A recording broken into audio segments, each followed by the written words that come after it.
Nah, untuk materi selanjutnya yaitu ada di buku kalian tema 5H halaman 18 masih berkaitan dengan cerita non fiksi ya. Tadi sudah dijelaskan oleh Umi Mira sebelumnya. Di sini ada teks non fiksi yang berjudul Rumah Adat Belitung Kebanggaan Masyarakat Negeri Laskar Pelangi, ada di halaman 18 tema 5H.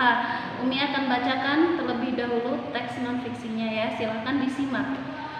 Belitung memiliki sebuah rumah adat yang disebut rumah panggong. Sebagian besar hiasan rumah ini terbuat dari kayu. Rumah adat ini jumlahnya sudah sangat sedikit. Salah satunya terletak di kota Tanjung Pandan, tepatnya di Jalan Ahmad Yani, persis di samping kantor Bupati Belitung. Setelah melewati teras, pengunjung akan memasuki ruang tamu. Di ruang utama ini, pengunjung akan melihat aneka ornamen atau hiasan arsitek rumah khas Belitung.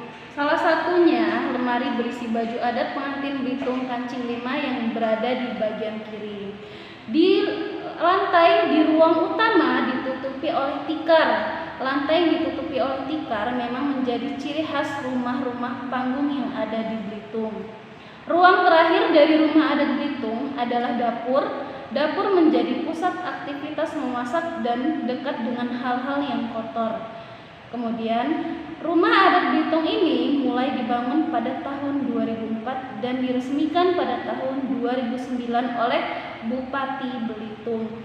Suasana kayu sangat terasa ketika berada di dalam rumah adat ini. Hampir semua bagian dari rumah adat ini terbuat dari kayu ulin yang terkenal kuat dan tahan lama.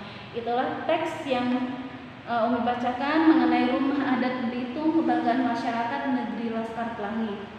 Tadi sudah dijelaskan oleh Umi Mira bagaimana urutan peristiwa non fiksi. Yang pertama yaitu urutan yang pertama, peristiwa apa yang terjadi.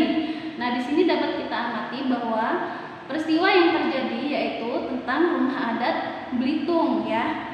Bagaimana keadaannya, kemudian hiasan rumahnya apa saja dan terbuat dari apa rumah tersebut. Di sini sudah dijelaskan tadi di paragraf pertama ya, bahwa Belitung memiliki sebuah rumah adat yang terbuat disebut rumah panggung. Sebagian besar hiasan rumah ini terbuat dari kayu. Rumah asri yang menjadi kebanggaan masyarakat negeri Laskar Pelangi. Itu urutan yang pertama yaitu peristiwa apa yang terjadi. Kemudian yang kedua, urutan yang kedua, di mana peristiwa itu terjadi?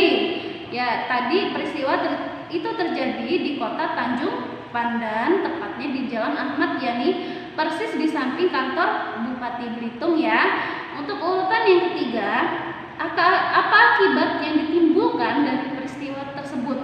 Dan akibat yang ditimbulkan dari kita membaca teks ini, maka kita mengetahui tentang rumah adat khususnya di Belitung tadi ya, bagaimana rumahnya, kemudian terletak di mana ya.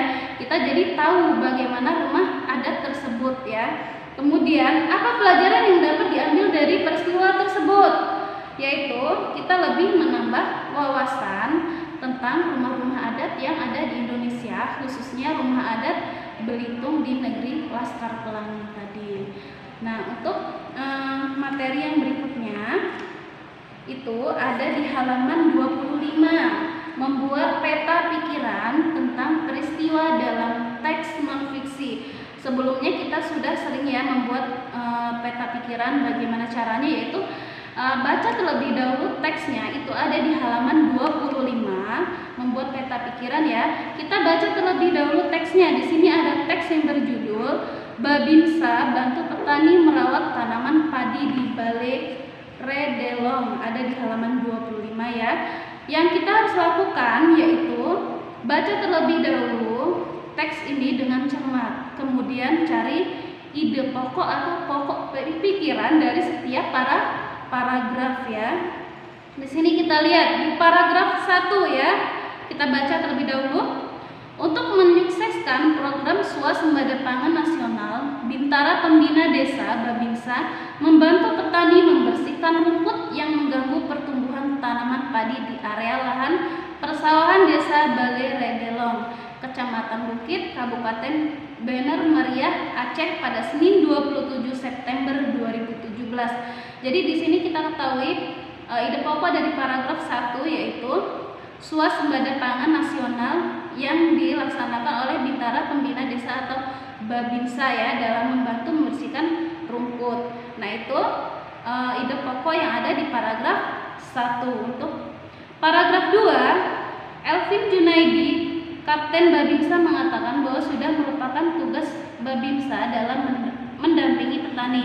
Kegiatan ini dilakukan demi mewujudkan swasembada pangan. Jadi untuk ide pokok yang kedua yaitu kegiatan ini dilakukan demi mewujudkan swasembada pangan.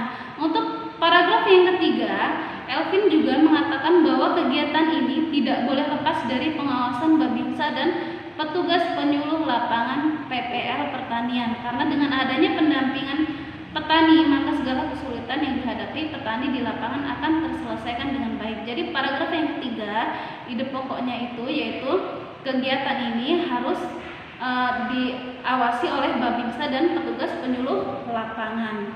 Untuk paragraf yang terakhir yang keempat yaitu ia berharap dengan kehadiran Babinsa tanaman padi yang ditanam akan tumbuh dengan subur dan hasil panen yang akan dicapai petani pun akan melimpah. Dengan demikian program dalam mensukseskan swasembada pangan nasional akan terwujud. Jadi yang paragraf 4 itu harapan yang akan hadirnya Babinsa itu dapat mensukseskan swasembada pangan yaitu oleh petani yang hasilnya dapat melimpah ya. Jadi yang keempat itu hasilnya ya, hasil dari bantuan dari Babinsa tadi tentang swasembada pangan yang dilakukan oleh petani.